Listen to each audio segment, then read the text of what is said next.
and welcome back to Man vs Film. This is going to be a review for February, or The Blackcoat's Daughter, because it does seem to have two titles.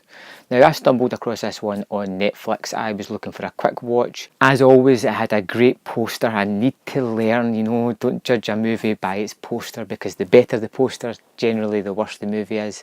And this one had a pretty good poster. The basic premise is about a boarding school where everybody's going home for the holidays, some kind of holiday in February, and these two girls' parents don't show up, so they're kind of left at the school with a nurse and another teacher, and they're waiting on their parents who's going to turn up hopefully the next day. They may just have got their dates mixed up. Along with this, you have a girl who seems to have escaped from some kind of hospital, played by Emma Roberts, and she gets picked up by this old couple who are travelling down the motorway and see a woman in need, and they kind of give her a lift. The couple seem kind of off, something's not quite right there, but then Emma Roberts' character seems kind of off, something's not quite right there. But then you have the two girls who are in the boarding school and something's off and not quite right there. Can you see a habit forming here? February was a strange movie because it's kind of atmospheric. It looks pretty good in some of the scenes, and it has this tremendous score, like a really good score, better than the movie, and it very much overpowers the movie in certain scenes. I was struggling to hear what the actors were saying, and I don't have any problems with hearing or that, but with this movie I did. I had to put the subtitles up. In fact, the music's that prevalent throughout the movie, there is actually subtitles to let you know that there's spooky music playing.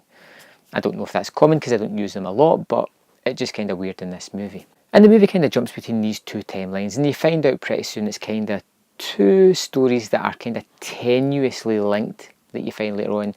The kids in the boarding school is a possession story, and one of the kids is getting spooky phone calls from a staticky line where somebody's telling them to kill everybody. That's kind of one story, and then you have the person in the car with the couple, and you're not too sure what's going to happen here. And it feels as if it never quite comes together in one cohesive whole by the time I'd finished the movie. But that doesn't mean that it's bad. It did have its plus points. Like I said, that terrific score was really good. It has some good atmospheric moments where it builds up the tension and the scares and the creep factor, which is always good, especially in a possession ghost movie type of thing. But then again, it starts off at a really languid pace.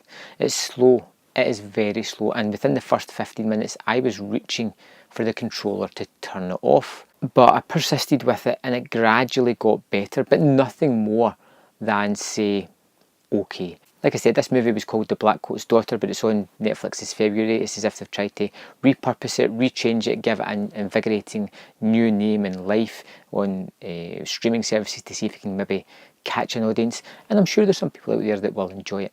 I've seen better horror movies, I've seen better movies on Netflix. Like I said, it's a slow-paced movie, you're never quite sure what's going on. Turns out there's some tricks of time in it as well. The possession scenes are low-key but kind of fun.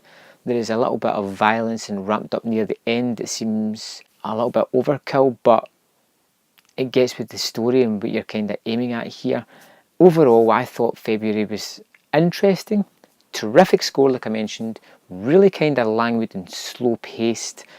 Ultimately, it didn't pay off, which is a really down point for me. If the movie had had a really good climax or it came together really well, it would have earned a good mark because of that slow pace building up to an exciting ending, but it never quite gets there. So overall, I'm going to give February 2 out of 5. It could be better. It's one I'm never going to go back to, and I'm quite happy that I watched it on Netflix and didn't shell out any of my cold hard cash for this one. If you have seen it, let me know in the comment box below what you thought of it, and I will see you next time on Man vs Film.